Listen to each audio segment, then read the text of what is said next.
안녕하세요. 생생한 현장감과 깊이 있는 분석을 더한 이 시각 뉴스 마포스퀘어의 문희정입니다. 마포스퀘어 1부에서는 현재 가장 이슈가 되고 있는 정치와 경제 뉴스 전해드리고 있는데요. 3월 13일 목요일 함께하는 마포스퀘어 1부 양정대 기자의 정가 이모저모로 시작하겠습니다. 한국일보 정치부 양정대 기자 연결돼 있습니다. 양 기자님 안녕하십니까? 네, 안녕하세요. 네, 이 통합신당을 어떤 모델로 가져가느냐를 놓고 논란이 일고 있는 것 같습니다. 이 당원 중심이냐, 시민 참여냐. 자, 그 논란에 어떤 내용들이 포함되어 있는지 좀 전해주시죠. 예, 말씀하신 대로 민주당과 지금 새정치연합이 통합신당을 지금 쓰기로 하고, 지금 당명을 비롯해서 이제 몇 가지 준비를 지금 하면서 이제 서서히 그 당의 기둥을 지금 세워가고 있는 양상인데요. 네. 그런데 이제 가장 중요하게 말씀하셨던 대로 이 통합신당을 도대체 어떤 형태의 정당으로 꾸릴 거냐, 이 문제를 두고 지금 민주당 쪽하고 새정치연합 쪽에 좀 이견 차이가 있습니다. 민주당 같은 경우는 아무래도 이제 당원들이 좀 중심이 되는 좀 뿌리가 튼튼한 정당을 만들어야 되는 것 아니냐, 이런 주장들을 하고 있고요. 반면에 새정치연합 쪽에서는 기존 정당의 틀에 얽매이지 말고 일반 국민들, 일반 시민들이 적극적으로 참여할 수 있는 그런 구조와 좀 기틀을 갖출 수 있는 그런 정당을 만들자, 이제 이런 주장인데요. 네. 이 양쪽의 주장은 굉장히 좀 지극히 보면 사실 어떤 게 옳다 이렇게 딱 잘라서 말하기는 굉장히 어렵습니다. 민주당 같은 경우는 지금 이미 민주당의 정확히 당원 수는 아마 그 당의 조직을 담당하시는 분도 정확히는 모르실 텐데, 어쨌든 큰 선거 때가 되면 한 100만 명 가까운 당원이 포진해 있다 이런 얘기를 하는데요. 어쨌든 민주당은 지금 그동안에 부침이 상당히 있었습니다만, 어쨌든 60년을 이어온 정통 야당의 뿌리를 자신들이 가지고 있다, 이렇게 생각을 하는 거고요. 그리고 이제 기존에 지금 활동을 하고 있는 수많은 당원들이 있지 않습니까? 네. 그러니까 그 당원들을 좀 온전히 끌어안고 가는 그런 정당, 거기에다가 이제 무소속 안철수 의원 쪽에 이런 새로운 흐름들까지 이렇게 합류하는 이런 방식의 정당 모델을 지금 고민을 하는 것 같고요. 반면에 이제 새정치연합 쪽에서는 지금 아직 창당의 틀을 다 만들지 못한 상태이고, 또 기존 정당의 모델로는 새정치의 이 희망 이런 것들을 담아내기 어렵다는 생각을 하고 있기 때문에, 그리고 무소속 안철수 의원이 가지고 있는 좀 그 일반 국민들의 기대감, 또 정치에 대한 실망층을 좀 적극적인 지지층으로 바꿔내려는 이런 좀 새정치의 의미, 열망 이런 것들을 담아내려면 기존 정당의 모델로는 한계가 분명하지 않겠느냐, 이제 이런 얘기를 하는 건데, 이게 기존의 민주당이 좀 흡수당하는 것 아니냐, 이런 우려를 가지고 있었던 것과 같은 맥락이라고 봐야 될 겁니다. 네네. 그래서 이제 어느 쪽 모델이 더 옳다, 그르다 이렇게 이제 딱 잘라서 얘기를 하기는 어려운데요.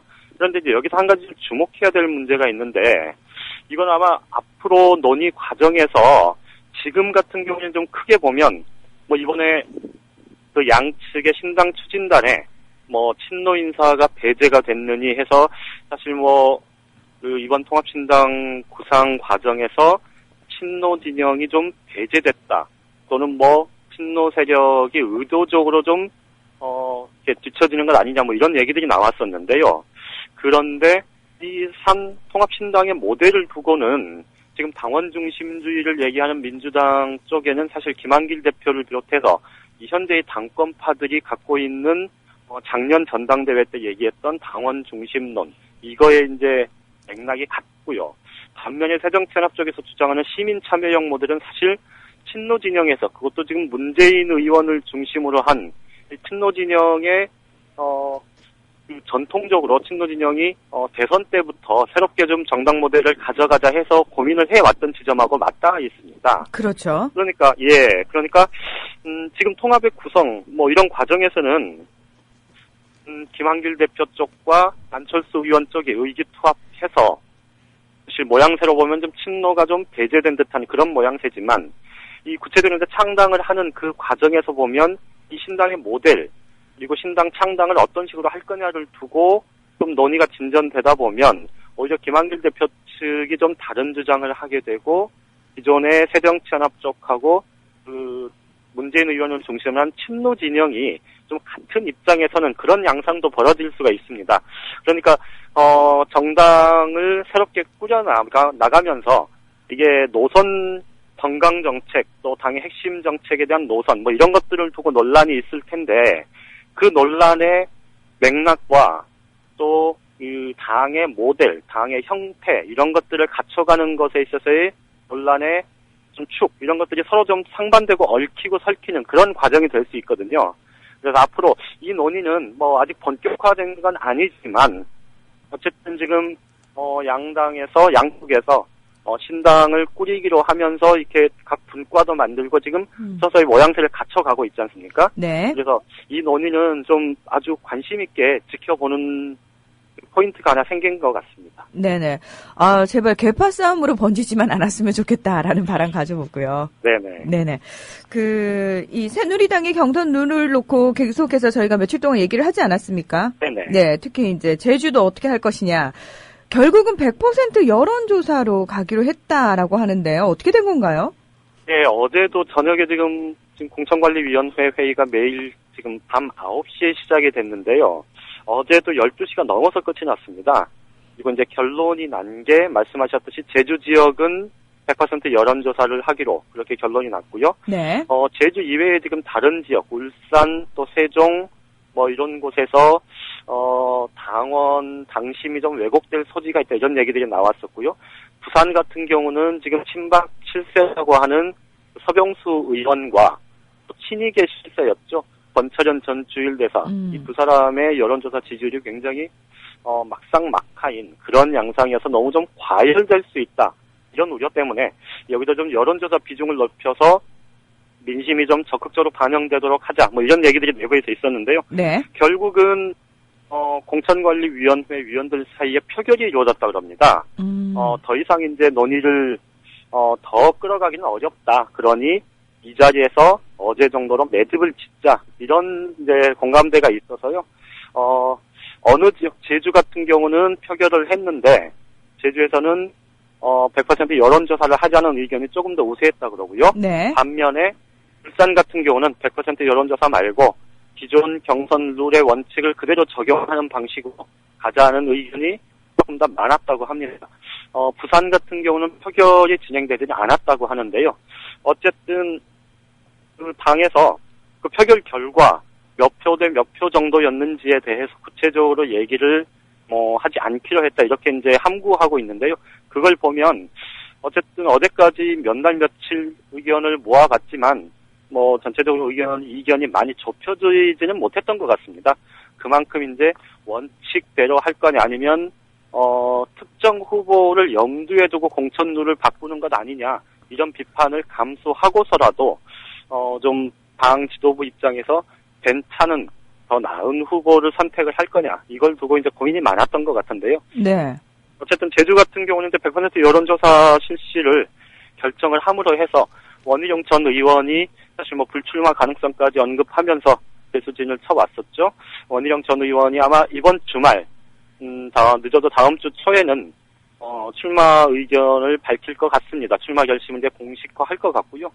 이제 이쯤 되면 이제 제일 큰 문제는 그러면 이렇게 공천룰이 결정됐을 때 과연 그것에 모두가 승복해서 경선을 제대로 치를 수 있을 거냐 이 문제일 겁니다. 그렇죠. 그런데 이제 말씀드렸듯이 이 경선룰을 확정하는 과정에서도 공천관리위원회 내부에서도 찬반 의견이 굉장히 갈렸고 더군다나 어제도 잠깐 말씀을 드렸습니다마는 이 경선 룰을 확정하는 과정에 당헌 당규가 뻔히 있는데 그런데 또 당헌 당규의 예외 조항도 분명히 담겨 있고 그런데 어떤 거를 어떻게 왜 적용할 거냐에 대해서 당 공천관리위원회 공천 문제를 총괄적으로 책임져야 되는 이 위원회가 계속해서 좀 오락가락 행보를 하지 않았습니까? 그렇죠. 그러다 보니까 100% 여론조사를 주장했던 후보 측이나 아니면 현행 원칙대로 가자는 후보 측이나 한 번은 이쪽에서 좀 기대감을 갖게 되고 또 한 번은 저쪽에서 기대감을 갖게 되고 그런 과정이 반복되다 보니까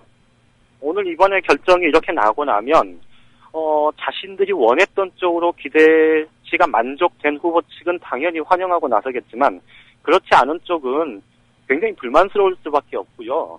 그럴 이제 뭐 다른 생각을 좀 할 수밖에 없을 겁니다. 특히나 이제 제주 같은 경우에 우금민 지사가 작년에 17,000명 당원을 이끌고 들어올 때 사실 새누리당 합류 과정에서 굉장히 논란이 컸었는데 그걸 뭐 좀 그런 비판들을 감수하고 들어왔던 건 결국은 제주지사 이번에 새누리당 공천을 받아서 출마하겠다는 그 정치적인 판단 때문 아니었겠습니까? 네. 그리고 마찬가지로 권철현 전 주일대사 지금 부산에서 이 친이계의 핵심 인사들 중 한 명인데요.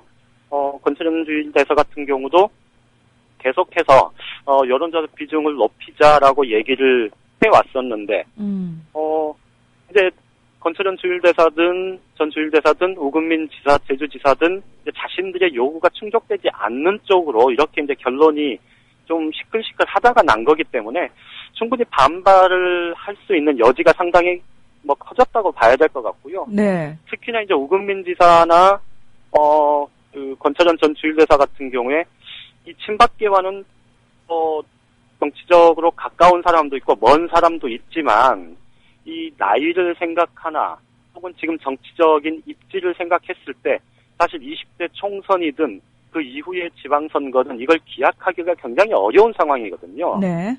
그러니까 우금민 지사 같은 경우는 이번 제주지사에 한 번 더 도전하는 것 아니면 사실 다음 총선 공천도 사실 뭐 확정적으로 기대를 하기 어려운 상황이고 권철현 전 주일대사는 특히 친이계에 대한 그 친박계의 비판적인 의식 분위기를 감안을 하면 더더욱 마찬가지고요. 그러다 보니까 지금 탈당해서 무소속으로 출마하는 것 아니냐 이런 얘기들이 벌써부터 많이 나오고 있거든요. 왜냐하면 조직력이 좀 탄탄하니까요. 제주도에서는. 그렇죠. 예. 나름대로 조직력도 탄탄하고요. 그래서 우금민 지사 같은 경우는 진작에 3월 5일 날 본인이 기자회견을 자청해서 그런 얘기를 이미 한 번 한 적이 있었죠. 지금 오늘은 기자들의 전화를 안 받는 상황인 것 같고요. 권철현 전 주일대사는 일요일 날, 오늘 15일 일요일 날 자신의 입장을 분명하게 밝히겠다라고 하는데요. 주변에서는 탈당 후 무소속 출마도 검토하고 있다. 이런 얘기를 하고 있습니다. 어쨌든 새누리당 그 공천 문제가 언제나 쉬운 문제는 아니지만 그럴수록 좀 원칙에 충실해야 하는 거고 그 원칙의 예외를 적용할 때는 나름의 근거가 분명하게 명확하게 추진이 돼야 되는데 이번 같은 경우는 좀 너무 오락가락하고 이 원칙을 적용하는 문제가 굉장히 좀 사문화된 듯한 그런 양상이어서 조금 보기에 좀 낯뜨겁지 않았었나 싶습니다. 네, 원칙을 어긴 게 한두 번이 아니기 때문에. 네. 예. 저희가 굉장히 원칙론적으로 얘기를 합니다만, 새누리당의 행태에 대해서는 그렇게 원칙을 안 지켰다고 해서 새누리당이 어떻게 이럴 수 있나. 그런 배신감은 솔직히 들지 않을 것 같고요. 예. 어떤 걸 기대하고 새누리당에 다시 입당하신 분들 입장에서는 굉장히 좀 배신감을 느낄 만한 그런 상황인 것 같고요. 저희들이 봤을 때는 그럴 만한 당이 그럴 만한 짓을 했다라는 생각도 하시는 분들이 계실 것 같다라는 생각이 듭니다. 예. 네, 오늘 소식 여기까지 듣겠습니다. 고맙습니다. 네, 고맙습니다. 네, 한국일보 정치부 양정대 기자와 함께 정가 이모저모 알아봤습니다. 새누리당 경기지사 예비 후보인 김영선 전 의원이 할 말이 있다고 나서자 안녕하세요. 제가 질문을 해도 되겠어요? 저 질문 있습니다. 안 들어온 거야, 뭐야? 아니요. 경기도에 기본이 없어요, 기본이 왜? 원장이 양성 공개 질문하고 싶습니다. 그러니까. 내일 갖추세요! 일방적으로 발표만 하고 가시겠다는 거죠. 남의 잔치 자리에 와서 죄를 부린 격이 된 새누리당 경기도지사 예비 후보 김영선 전 의원. 이건 좀 심한 경우였고 새누리당 회의에서 쏟아진 또 다른 새누리당 경기도지사 예비 후보들의 김상곤 견제구, 원유철 의원. 김상곤 교육감의 자질은 심각한 우려를 자아냅니다. 이제는 정치 실험에 뛰어들고 있습니다. 이는 더 위험합니다. 정말이지 위험천만한 행태가 아니라고 할 수가 없습니다. 정병국 의원. 김상곤 전 교육감이 고 박정희 전 대통령의 묘역을 참배할 생각이 없다고 하였습니다. 1250만 경기도민을 위하고 경기도정을 이끌어가겠다고 나선 분의 태도로 적절한지에 대해서는 심히 우려스럽다는 말씀을 드리지 않을 수가 없습니다. 그런데 원유철 의원 발언 중 오마이뉴스 오마이TV가 포착한 한마디의 욕설.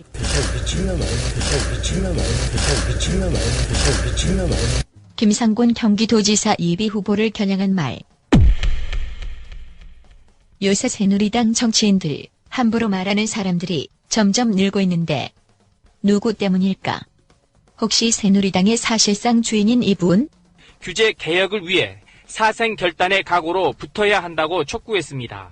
어떻게 해서든지 불타는 그런 그 애국심, 나라 사랑하는 마음, 절대로 대한민국이 여기서 주저앉아서는 안 된다. 최근에는 규제는 암덩어리, 규제는 처붓을 원수라는 고강도 발언까지 하면서 뿌리가 뽑힐 때까지 불독 같은 정신이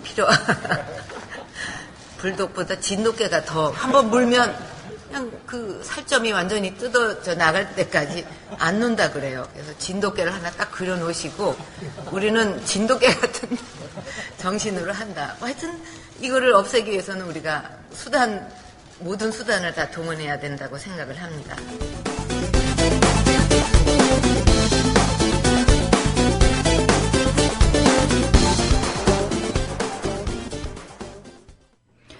여러분께서는 국민TV 라디오 마포스케어 일부 문희정과 함께하고 계십니다. 계속해서 오늘의 경제 뉴스 들어보겠습니다.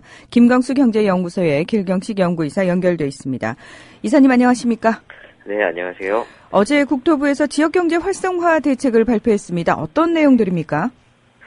일단 어제 발표된 지역경제 활성화 대책 중에 이 국토부와 관련된 내용은 크게 지방 중추도시 생활권을 육성을 하고 산업 입지를 공급하고 투자 선도지구를 신설하며 규제를 완화하고 제도 개선하겠다라는 등으로 이제 크게 한 3가지 정도로 볼 수 있을 것 같은데요. 네. 특히 이 중에서도 이제 규제 완화에 대한 내용 중에 그린벨트 해제 그 내용이 좀 포함이 되어 있어서 이런 것과 관련해서 이제 난개발이라든지 특혜 시비 같은 것들이 벌써부터 좀 논란이 되고 있습니다.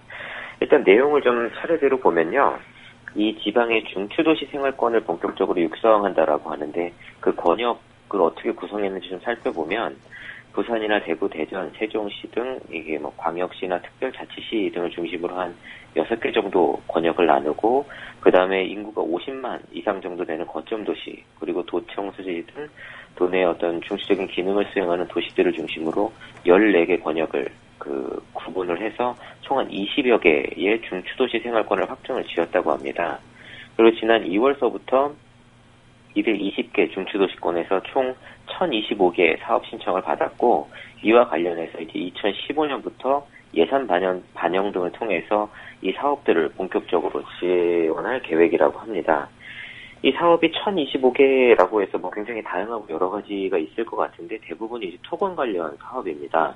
뭐 도시재생 사업이라든지 도시 첨단 산업단지 조성이라든지 뭐 노후 산업단지 재정비라든지 도로 개선 작업이라든지 MB정부 때도 뭐 4대 강이든 그 여러 가지 토건 사업을 중심으로 이제 경기 부양을 했던 것처럼 박근혜 정부에서 적극적으로 지금 다시 이제 토건 사업을 일으켜서 경기 부양을 하겠다는 뜻으로 지금 아무래도 해석이 되고 있습니다. 네. 그리고 그 다음으로는 뭐 산업 입지를 공급을 하고 투자 선도 지구를 신설한다고 하는데 정부에서는 인력과 기술이 풍부한 도시 지역에 도시 첨단 산업 단지를 개발하고 확대한다라고 하고 올해 이제 1차로 인천, 대구, 광주 등 지방 대도시를 중심으로 추진을 하고 2015년도 상반기에는 지구 지정을 거쳐서 본격적으로 그 외에 지방 도시에 이제 본격적으로 개발을 시작한다고 합니다. 이외에도 뭐 지역별 특화 산업단지를 개발을 하고 노후된 산업단지에 재생 사업을 추진한다라고 하는데요. 근데 지금 산업단지라는 표현을 몇 번 쓰셨는데요. 네네. 듣는 입장에서는 네. 자세히 내용은 잘 모르겠지만 뭔가 굉장히 반복되는 듯한 느낌이 들고 예전에도 이런 거 있지 않았나? 그리고 지금 이 시대에 산업단지가 과연 가장 키나 할까? 이런 의문부터 먼저 들거든요. 그렇죠. 이게 이 산업단지 조성이란 게 어쨌든 경제개발 5개년 계획에서부터 이제 그 계획 경제를 하면서 시작이 된 거거든요. 네. 근데 이게 어느 정도 이제 경제가 성장한 이후에 이제 그 여러 가지로 국가에서 이 산업단지를 계속해서 조성을 해왔는데 이게 언젠가부터는 실질적인 그 성과를 거의 거두지 못하고 있어요. 그리고 최근에 이제 2000년 이후에 와서는 이 산단 개발이라는 것이 구획 정리를 해놓고 땅을 분양을 한다거나 건물을 짓고 시설을 임대하는 것 정도 수준에서 이제 그치고 있거든요. 그리고 이제 그 지자체들이 그 관련된 산업단지에 들어오는 기업에 대해서 뭐 세제 혜택을 준다든지 아니면 임대료를 조금 저렴하게 준다든지 혹은 그 용지 자체를 그냥 저렴하게 아예 분양을 해줘서 일부 기업들이 이제 그 이점을 보고 들어왔다가도 대부분 다시 나가는 경우가 비일비재합니다. 네. 왜냐하면 기업의 입장에서는 물론 이제 이 토지라든지 임대비도 굉장히 중요한 비용 중에 하나지만 보다 더 중요한 건 판매할 수 있는 시장 그리고 기업에서 일을 할 수 있는 인재들을 얼마나 이렇게 원활하게 공급받을 수 있는가도 굉장히 중요하거든요. 네. 근데 지방에 이렇게 굉장히 외진 곳에다가 이렇게 구역을 정비를 해서 산업단지를 만들어 놓게 되면 접근성이나 이런 것도 굉장히 좋지 않고 이게 여러 가지로 사람들이 기존에 있던 회사가 이 안으로 들어오게 되면 대부분 일하던 사람들이 외진 곳으로 가고 싶어 하지 않아요. 기존에 이제 생활하던 데서 계속 생활을 하고 싶어 하고 특히나 외진 곳으로 가게 되면 아이들의 교육 문제라든지 안전의 문제라든지 여러 가지 것들이 있기 때문에 이런 것들을 대부분 하려고 하지 않고 기업들은 대부분 인재를 구역이 용이한 곳이나 시장이 좀 인접해 있는 곳으로 계속 옮겨가거든요. 네. 근데 지금 우리나라에서 이런 곳을 꼽는다고 하면 수도권 외에는 거의 이런 곳이 전무하다고 할 수가 있어요. 물론 이제 경남 일부 지역에서는 자동차라든지 조선, 철강 등을 하는 이제 특정 워낙 큰 기업들이 있기 때문에 이를 바탕으로 예외적인 모습을 보이고는 있지만 수도권 이외 지역에서는 이렇게 산단을 만들어도 기업들이 계속 다시 수도권 부근으로 옮겨가고 하는 일들이 반복이 되고 있는데 그 이유는 결국에 사람이 없기 때문이거든요. 구매할 사람도 없고 거기서 이제 일할 사람도 없고 하다 보니까 이게 수도권으로 계속 기업들이 다시 이전을 해가고 있고 이런 것들이 이미 뭐 10년 넘게 이게 문제다라고 10년 넘게 지적을 해와서 이런 부분들이 이미 노무현 정부 때 지역 균형 발전이라는 이제 명목으로 해서 법도 제정을 하고 여러 가지 추진을 해왔거든요. 근데 이게 계속 부분 사업 진행이 지연이 되거나 축소가 되거나 혹은 변경이 되면서 이런 균형 발전의 문제가 아직까지도 시정이 되지 못하고 정부에서는 계속 수박 겉핥기식으로 혹은 토건 사업 중심으로 산단을 조성한다든지 거점 도시들 만든다든지 이런 것들만 계속해서 반복을 하고 있거든요. 네네. 그 다음으로는 또 이제 가장 좀 논란이 되고 있는 개발 제한 구역 이제 해제 지역에 그동안 있어왔던 규제를 합리화한다는 내용입니다. 지금까지는 이 개발 제한 구역에서 해제 지역을 개발 제한 구역에서 해제가 돼도 이렇게 완전히 마음대로 할 수 있는 게 아니라 여러 가지 규제들이 좀 남아 있었거든요. 근데 이런 것들을 이 해제 지역을 좀 효율적으로 활용하게 하기 위해서 그동안 해왔던 어떤 사용 제한이라든지 임대주택 건설 의무라든지 공원 녹지 조성 부담 같은 것들을 좀 완화하고 또 2012년도까지는 한시적으로 이 해제 지역 개발에 민간이 좀 참여할 수 있도록 규제를 좀 풀어주겠다라고 이야기를 했습니다. 현재는 이 개발 제한 구역이 해제가 되게 되면 그 안에 있던 어떤 거주용 지역, 그러니까 집단 취락 같은 경우에는 거주용으로밖에 이제 사용할 수가 없었어요. 그러니까 주택 외에 다른 것은 지을 수가 없었는데 그렇다 보니까 여기 개발이 잘 안 되는 측면들이 조금 있었어요. 그래서 이런 부분에 대해서 주거 외에도 준주거 지역이라든지 준공업 지역, 근린 상업 지역으로까지 이제 개발을 할 수 있도록 허용을 한다라고 하고 또 기존에는 이런 지역에 이제 주택단지, 아파트 같은 것들을 짓게 되면 임대주택을 35% 이상 건설을 해야만 하는 어떤 의무 같은 것들이 있었고 또 산업단지 같은 것들을 조성할 경우에도 공원 녹지를 5에서 한 10%가량 조성해야 될 의무가 있었는데 이런 부담을 전부 다 이제 완화해 준다라고 합니다. 특히 이제 임대주택 건설용지 같은 경우에는 이 지역은 임대주택으로 공급하겠다라고 공고를 해서 사업자를 이제 구하다가 만약에 6개월 동안 사업자가 나타나지 않으면 그 지역도 그냥 분양주택을 이제 지을 수 있는 용지로 공급을 하겠다라고 이번에 이제 변경을 한다라고 이야기를 했고, 네. 기존에는 이 공원 녹지라는 걸 일정한 기준으로 공원을 조성하게 하도록 이제 의무를 했던 것을 공원뿐만 아니라 인근에 있는 하천도 이 공원 녹지에 포함이 되고 저수지도 공원 녹지에 포함이 되고 화면 녹지 그냥 아무것도 없는 그냥 나대지 같은 이런 땅들도 그냥 공원 녹지에 포함을 시켜줘서 개발을 하지 않아도 그 뒤에 개발이 안 된 땅들도 같이 그냥 공원인 것처럼 인정을 해줘서 기존에는 이 산업단지 같은 것들을 조성하게 되면 공원 조성 비용 같은 것들이 따로 들어가는 것들을 이제 안 해도 되게 해주겠다라고 이제 이야기를 하고 있는 거고요. 네. 또 지금 같은 경우에 이런 해제 지역을 개발을 할 때 이제 특수목적법인이라고 해서 이제 SPC 같은 회사를 설립해서 여러 가지 뭐 회사라든지 자본을 가진 사람들이 이제 그 회사에 투자를 해서 같이 개발을 하게 되는데 기존에는 민간에서 출자하는 비율을 절반 정도로 제한을 했었습니다. 근데 이거를 민간에서 적극적으로 좀 참여할 수 있게 3분의 2까지도 이제 민간에서 출자를 할 수 있게 물론 이제 2015년도까지만 그 한시적으로 완화를 한다라고 하고 산업단지나 물류단지를 조성하는 경우에는 민간에서 아예 대행 개발을 할 수 있게 한다라고 하고 기존에는 또 민간에서 어떤 공원 같은 것들을 개발한다라고 하면 80%를 공원으로 짓고 그 중에 이제 나머지 20% 정도까지는 20% 정도는 어떤 근린 상업 시설 같은 것들을 해서 수익적으로 활용을 할 수 있게 해줬는데 이거를 70대 30으로 그러니까 70%는 기부 체납을 하고 30%는 그냥 주거 지역이라든지 상업 지역으로 사용할 수 있게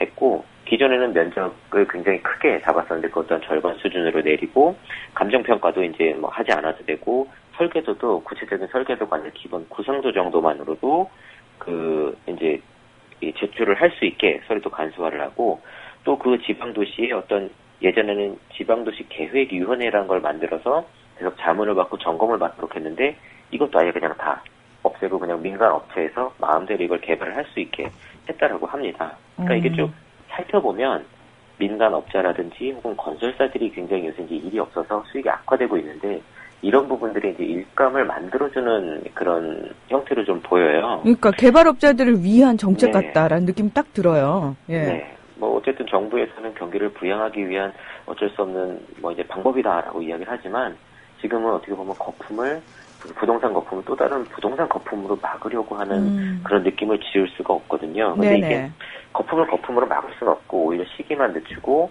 국민들에게 더 큰 부담으로 돌아오는 것은 아닐까 좀 우려가 됩니다. 네, 미봉책이라고 그러죠. 예. 네. 근본적인 대책을 세우기보다는 일단은 덮고 보자. 급하게 그냥 빨리 봉합하고 보자.